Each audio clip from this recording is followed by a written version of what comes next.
안녕하세요, 공병원입니다. 오늘은 필사를 예술의 경지로 끌어올린 중세 필경 수도사들의 작업들이 타이포그라피라고 하는 세계를 만들어내고 그리고 현대의 디자인으로까지 이어지는 과정에 대해서 살펴보도록 하겠습니다. 이를 위해서 타이포그라피란 무엇인지, 그리고 필사를 통해서 중세 필경 수도사들이 만들어낸 언셜, 그 다음에 세미 언셜, 러스틱, 반언셜, 이러한 서체들이 출현을 하고, 그리고 나서 블랙 레터체라는 것들도 만들어내고, 그리고 이러한 그 글꼴의 탄생이라고 하는 것이 우리가 지금까지 잘 알고 있는 산세리프의 고딕체, 그 다음에 로만체, 이태릭체, 이렇게 이러한 글꼴로까지 이어지는 과정에 대해서 한번 함께 살펴보는 과정을 가져보도록 하겠습니다. 그럼 먼저 타이포그라피가 무엇인지에 대해서 먼저 살펴보도록 하겠습니다. 종이책이 세상에서 사라질 것이라는 이야기가 들려오고 있습니다. 컴퓨터와 디지털 기술의 발달 때문에 책이 새로운 미디어로 진화하고 있다는 이야기도 오래전부터 들려오고 있습니다. 책이라고 하는 미디어가 창의적인 상상과 지식을 담은 미디어인 것은 분명하죠. 그리고 점토판과 파피루스 문자와 두루마리와 필사 코덱스에서부터 인류는 무엇인가를 작성하고 보존하고 전달하려고 했습니다. 중세 유럽에서 수도원 필경사들이 손으로 작성하던 글씨는 구텐베르크가 개발한 인쇄기의 활자로 구현됐고, 인쇄기 발달로 창의적인 상상력과 지식이 담긴 지식과 정보가 널리 퍼지게 되어 컴퓨터를 만들어내고 디지털 기술을 발전시키는데 밑거름이 되어 왔습니다. 그리고 오늘날에는 컴퓨터와 스마트폰이 책의 기능과 역할을 대신하고 있습니다. 성경을 필사하던 전통은 구약시대의 성경 작성에서 기원을 가지고 있습니다. 성서를 뜻하는 바이블이란 말은 헬라어의 책이란 뜻을 가지고 있으며, 비브리오스를 어원으로 하고 있습니다. 비브리오스란 나일강에서 번성하던 파피루스 줄기를 뜻하는 말입니다. 성서는 파피루스의 두루마리에 필사되면서 내용이 기록되어 전달되어 왔습니다. 이런 방식으로 신약 성서에 현존하는 가장 오래된 원고는 3, 4세기경의 사본입니다. 이렇게 만들어진 신약 성서는 현재까지 1500여 개의 판본들이 있습니다.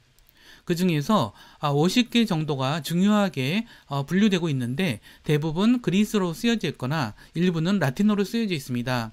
현재 가장 잘 보존된 고대 세계의 문서인 신약성서는 2세기에서 4세기에 걸쳐 쓰여진 175장의 파피루스로 되어 있으며, 구텐베르크 인쇄기가 발명되기 이전부터 이전까지 쓰여진 것이 300여 개 정도로 전해지고 있습니다. 결국 인쇄 기술의 핵심은 반복하여 사용할 수 있는 활자들에 있습니다. 이 활자들은 녹인 쇠붙이를 거푸집에 부어서 만든 것으로서 이러한 활동이 중세를 무너뜨리고 세계를 변화시킨 지식혁명에 도화선을 당겼다는 것입니다.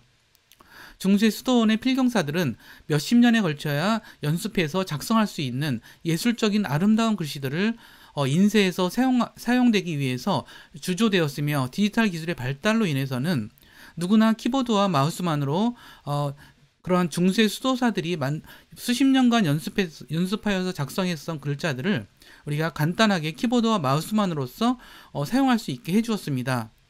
뿐만 아니라 우리 모두는 별다른 훈련을 받지 않더라도 중세 수도사들만이 할 수 있는 수준으로 문서를 편집하고 디자인을 할 수 있게 되었던 것입니다.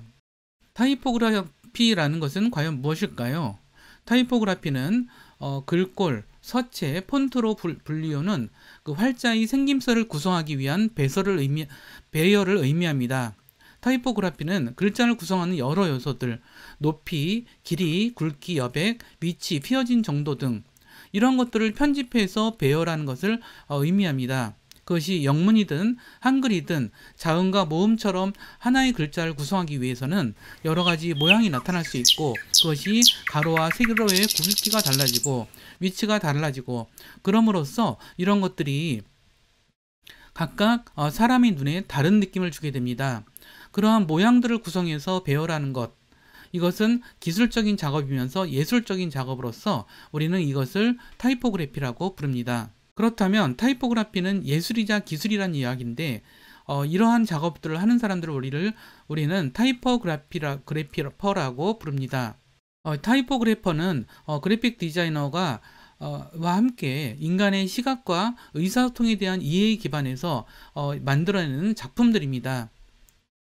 오른쪽 그림과 같이 오른쪽 그림에 보이는 것은 1350년대 필경사들에 의해서 작성된 성경 페이지입니다. 이것은 원래 있는 성경 원본을 옮겨 적은 것이지만 그 이상의 것들을 하고 있죠. 여기에는 글꼴의 종류, 크기 이런 것들이 들어가고 주변에 사파인 그림들이 들어갑니다.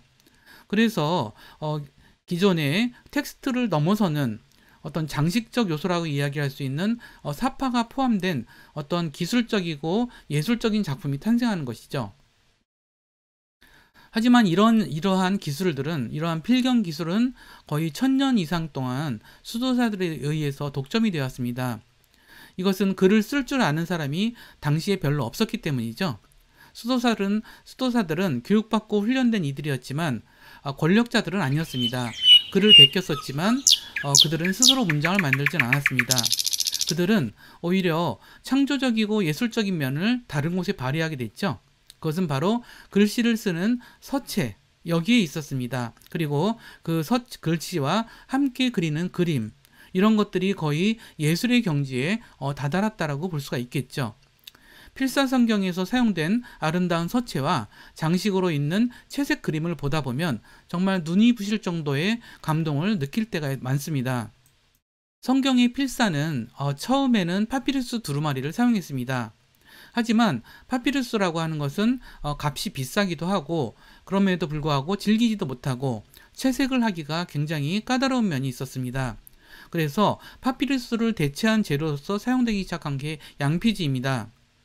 양피지라는 것은 양의 가죽, 송아지 가죽, 염소, 가젤, 영양, 타조 가죽 등으로 만들었는데 양가죽과 소가죽은 양면을 모두 사용할 수 있었기 때문에 굉장히 애용됐었죠. 최고의 품질의 양피지로 사용되었던 것을 우리는 벨룸지라고 부르는데 이것은 어린 송아지나 사산된 송아지 가죽으로 만들었던 것입니다.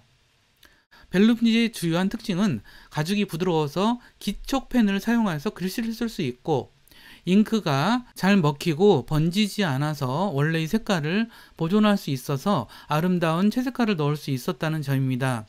고대 로마 시대에는 이런 문서로서 작성한 여러 장의 양피지를 함께 묶어서 책의 조상이라고 할 수 있는 코덱스를 만들어냈습니다. 그러면 중세 수도원에서는 어떻게 출판을 했는지에 대해서 그 과정에 대해서 살펴보도록 하겠습니다. 서구의 경우 로마 제국이 멸망한 이후에 책을 만드는 문화는 많이 사라졌습니다. 하지만 수도회의 활동은 점차 부활하기 시작했죠. 5세기 서로마 제국이 붕괴되면서 게르만족이 대이동과 약탈 등으로 인해서 책의 보존이 위협받았고 당시 안전하게 보존할 수 있는 유일한 장소는 가톨릭 수도원이었습니다. 수도원에서의 출판은 구술을 통해 여러 필경사가 동시에 같은 내용을 복사하던 로마 시대의 상업적 출판 행위와는 달리 수도사들은 내용을 한 부씩 베껴 쓰는 방식이었습니다. 베껴 쓰기가 끝나면 교정을 보면서 제목이나 주석을 달았고 그 후에 채식자의 손에 넘어가 그림이나 기타 장식적인 부속물들이 보충되었으며 마지막 단계에서 제본이 이루어졌습니다. 책, 특히 성경을 성직자와 귀족들에게 판매하여 수익을 얻는 작업이었기 때문에 수도사들의 필사 작업은 수도원의 중요한 활동이자 선교 활동이기도 했습니다. 당시 처음에 수도사들은 로마 시대에 사용했던 모든 서체를 사용한 것으로 판단되고 있습니다. 그 중에서 많이 사용하고 있는 것이 언셜체라고 하는 필기체인데 이 언설체는 사실 최근의 영화 반지의 제왕에서 타이틀에 사용한 그러한 그 서체가 바로 언설체입니다. 그 다음에 종교적인 기념비에 사용하던 투박한 서체인 러스틱, 그리고 이런 것들이 그 언설체가 진화해서 곡선을 더욱 많이 사용하면서 생김새를 형성한 반언설체, 이런 반언설체는 나중에 소문자의 원조가 되긴 했지만 이런 것들이 로마 시대에 사용하던 서체들을 사용하는 것이었죠. 여기에서 반언셜체는 주로 종교적인 내용에 사용하여서 프랑스, 이탈리아, 스페인 등 지역에서 국가에 따라서 좀 더 다른 스타일로 발전하기도 했습니다. 세상에서 가장 아름다운 책이라고 불리우는 서기 8세기경에 아일랜드 수도원에서 만든 라틴어 복음서 켈세서가 바로 필경 수도사와 채식 사파가들이 반언셜체로 남긴 업적입니다. 하지만 서로마 제국 멸망 이후에 800년 기원 후 800년쯤에 오늘날에 프랑스, 독일, 이탈리아 북부를 손에 넣어 서유럽 전체를 정복한 대제가 있는데 그가 바로 샤를마뉴 대제입니다. 그는 교육체제를 확립하고 예술과 문화를 장려하는 기독교 신앙을 강화하고 싶어 했습니다. 그는 카롤링거 왕조체를 개발해서 신성 로마 제국에서 모든 교육용 서적에 대해 로만체의 대문자와 독특한 형태의 소문자로 이루어진 자신의 카롤링거 왕조의 체를 모두 이것만 사용할 수 있도록 명령을 했습니다. 샤를마뉴 대제는 우수한 조직과 기강 잡힌 군대를 이끌어서 지칠 줄 모르고 유럽의 대제국을 건설해서 유럽의 아버지라고 불리던 사람입니다. 그런데 이 정책이 성공했을까요? 정말 얼마 지나지도 못해서 이 정책은 성과 없이 끝나고 말았습니다. 샤를마뉴 대제는 글꼴의 사용을 제한해서 특정한 글꼴만을 사용하도록 강제한 역사상 유일한 사례만을 남긴 것입니다. 필경사들의 활동은 유럽의 각 나라와 지역에서 직접 필사해서 책을 만드는 이러한 필경사들의 영향들이 더욱더 퍼져서 깨끗하고 단순한 형태의 글꼴들이 계속 출현하게 됩니다. 많은 글꼴들이 점차 옆으로 퍼져서 납작한 모양을 띠게 되었고 11세기경에 곡선부는 끝이 뾰족해져서 각도를 가지게 됐는데 글자의 선은 더 두꺼워졌지만 글자의 몸통은 더 가늘어지기 시작을 합니다. 12세기 말에 이르러서 수도사와 함께 일하던 세속 필경사들이 길드를 만들어서 대학 안에서 길드들을 만들어서 활동한다거나 그리고 대학 안에서도 필사실이 생겨나면서 이곳에서 예배서나 신학서를 출판하게 되고 대학이었기 때문에 철학, 논리학, 수학, 천문학 등의 책들을 여기서 필사해서 만들기 시작을 합니다. 이 시기의 자료들은 필경 작업소를 방문한 귀족이 서체와 사파를 주문하는 장면의 그림으로 나오기도 합니다. 대학에서의 책 수요가 증가하면서 양피지 대안인 종이 제작이 확대되게 되었습니다. 유럽 최초의 제지소는 2038년 스페인 카탈루냐에 생겨났고 1276년에는 이탈리아 파브리아노에서 그 다음에 1389년에는 독일의 뉴렌베르크에서도 생겨나게 됩니다. 당시 종이 만드는 기술은 어떤 헌옷이라든가 이런 넝마 등으로 만들었기 때문에 인구가 많은 지역, 그 주변에서 만들어졌다라고 판단하고 있습니다. 우리가 이 시기에 개발된 서체 중에서 우리가 블랙레터체를 좀 주목할 필요가 있습니다. 이전까지의 서체들은 사실 로마 시대에 쓰던 서체들을 어느 정도 그냥 변형해서 쓰는 거였다면 블랙레터체는 그야말로 중세 유럽 필경사들이 탄생시킨 어떤 서체라고 이야기할 수 있습니다. 이 고된 작업을 통해서 만들어낸 것이겠죠. 블랙레터체는 텍스트에 담겨서 사파와 결합된 채로 표지와 표지 양피지에 묶여서 책의 원형들을 만드는데 중요한 역할을 했습니다. 모양을 보자면 촘촘하게 등장하는 굵고 검은 직선을 특징으로 하고 있어서 그래서 블랙레터체라는 이름이 붙여진 것 같습니다. 폭이 좁으면서도 각이 져 있는데 이런 글자 모양을 위해서 중세 유럽에서는 끝이 널쩍한 펜을 사용했을 것입니다. 블랙레터체는 서부 유럽에서 필경사들이 개발하여 사용한 이후에 12세기와 16세기에 걸쳐 주로 사용돼서 여러 가지 서체로 이제 분화돼서 개발이 되기 시작을 합니다. 하지만 그렇게 돼서 독일에서는 20세기까지도 이 서체를 사용하게 되죠. 그래서 어떻게 보면 타이포그라피의 본격적인 시작이라고 볼 수도 있습니다.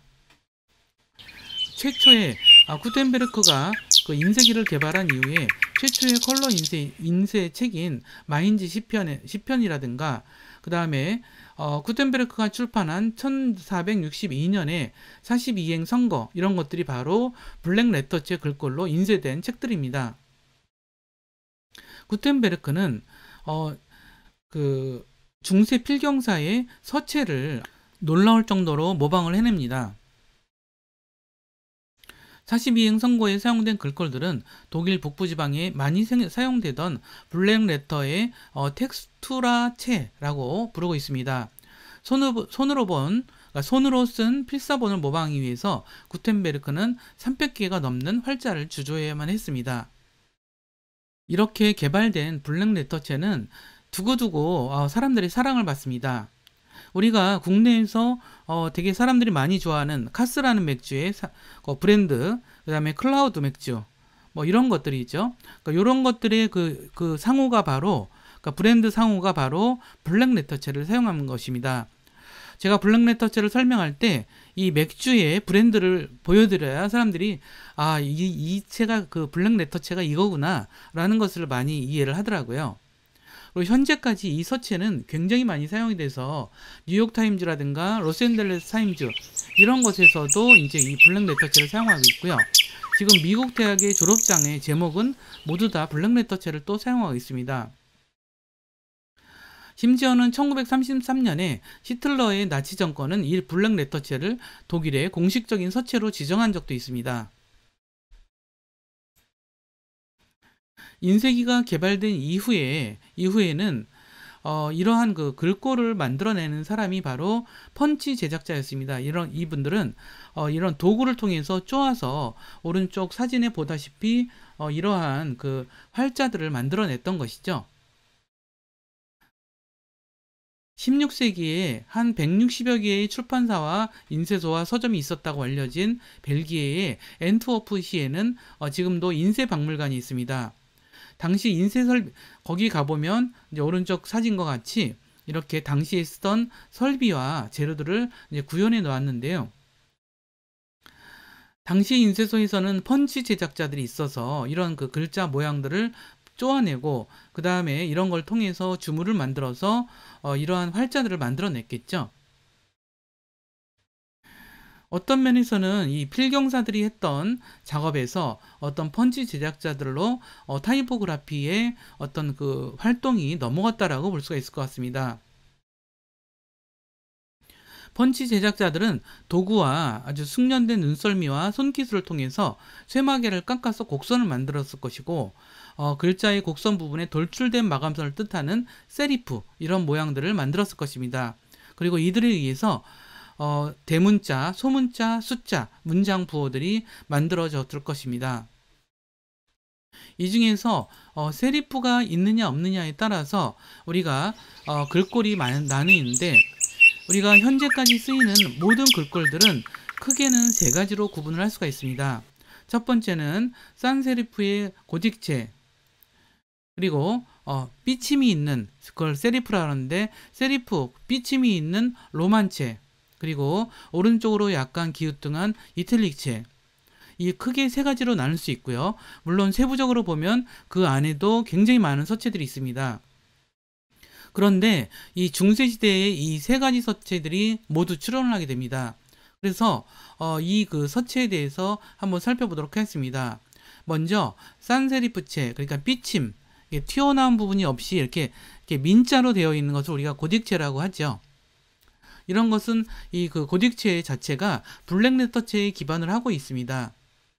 고딕이란 말이 고트족의 고트족의 서체 뭐 이런 뜻을 하고 있거든요. 그래서 이런 획의 삐침이 없는 이런 산세리프체는 고딕이라는 말로 이제 보통 사용했습니다. 근데 왜 고딕이라는 말을 썼죠? 고트족한테 빌려온 디자인이다 뭐 이런 뜻이에요. 그러니까 이탈리아 르네상스인들은 로마의 문화와 지식을 굉장히 좋아했습니다. 그리고 로마를 무너뜨린 어떤 게르만족인 고트족을 굉장히 경멸했었겠죠. 그래서 유럽의 중세의 건축 양식들을 오른쪽에 보시다시피 이런 성당 건축 뭐 이런 것들을 이런 고트족의 디자인이다 이렇게 그냥 비하를 했었던 거죠. 그러면서 이렇게 고딕으로 된 것도 이 중세의 스타일을 닮았다라고 해서 이제 그 고딕체 이렇게 불렀던 거죠. 하지만 이 고딕체는 굉장히 가독성이 좋습니다. 그래서 일반적인 디스플레이에서는 이 고딕체를 본문으로도 굉장히 많이 쓰고, 그 다음에 간판이라든가 포스터 제목에 고딕체를 굉장히 많이 쓰죠. 되게 아이러니가 아닐 수 없습니다. 그 다음에 또 볼 것이 이제 세리프체, 삐침이 없는 것을 우리가 세리프체라고 이야기를 하는데, 삐침이 있는 그것을 세리프체라고 이야기를 합니다. 세리프의 로만체는 말 그대로 로마의 글꼴, 막 이런 뜻이죠. 보시다시피 여기는 이 글자를 보면 이렇게 삐침이 있습니다. 톡 튀어나오고 톡 튀어나오고 톡 튀어나오고 이런 것들이 있죠. 이것을 세리프라고 얘기를 해요. 그래서 이렇게 살짝 튀어나온 거, 이런 것을 우리는 로만체라고 부릅니다. 이 로만체는 고대 로마의 어떤 지식과 문화를 매우 좋아하던 르네상스 운동을 하던 사람들, 이탈리아의 인문주의자들, 이런 사람들에 의해서 매우 어떤 되게 애호가 되던 그러한 글꼴이라고 볼 수가 있습니다. 그래서 이 르네상스 시대의 이탈리아인들은 블랙레터체와 고딕체 이런 것을 중세 시대를 대변하는 모양으로 봤고요. 그러면서 고대 로마의 어떤 그런 서체를 우리가 로만체라 그래서 더 좋아했던 거죠. 이 로만체를 개발한 것은 니콜라스 젠슨이라고 알려져 있습니다. 그는 고대 로마의 비분에서 글자를 모방해서 이 서체를 만들었다라고 알려져 있습니다. 그는 원래 프랑스 왕국의 조폐국에서 도제로 일하던 이로써 베네치아에 인쇄소를 차려서 이런 것들을 개발을 한 글꼴이 바로 로만체 또는 안티쿠아라고 부르고 있습니다. 이분은 당시 독일에도 방문한 적이 있어서 니콜라스 젠슨이 구텐베르크의 제자라고 그렇게 판단하는 사람들도 있습니다. 이 서체는 당시에 되게 유럽의 여러 나라로 확산이 됩니다. 하지만 독일에서는 이 서체를 그다지 사용하지 않았습니다. 그것은 뭐냐면 독일에서는 종교개혁 운동이 있었기 때문에 르네상스가 별로 르네상스 운동이 함께 진전되지 못했던 것이죠. 이 로만체는 사실 지금의 포토샵과 프리미어를 만든 어도비사에 의해서도 너무 좋아서 이 회사에서 디지털 버전으로 재현하기도 이릅니다. 그러면 세 번째 글꼴로서 3대 주요 글꼴 중에 하나인 이탈릭체에 대해서 살펴보도록 하겠습니다. 이탈릭체는 필경사의 손글씨체, 오른쪽에 보시다시피 이것은 약간 끼우뚱하면서 손글씨로 쓴 약간 끼우뚱한 그런 직접 손글씨를 많이 참고한 것이라고 볼 수가 있습니다. 그래서 이탈릭체라는 말 자체가 이탈리아에서 개발한 그런 글꼴이라고 볼 수가 있겠죠. 그래서 이 글꼴도 굉장히 많이 사람들이 많이 좋아하게 돼서 현재까지도 외국어라든가 학명, 책 이름, 신문, 잡지, 연극, 시 제목 이런 것들을 이런 이탈릭체로 많이 사용하고 있습니다.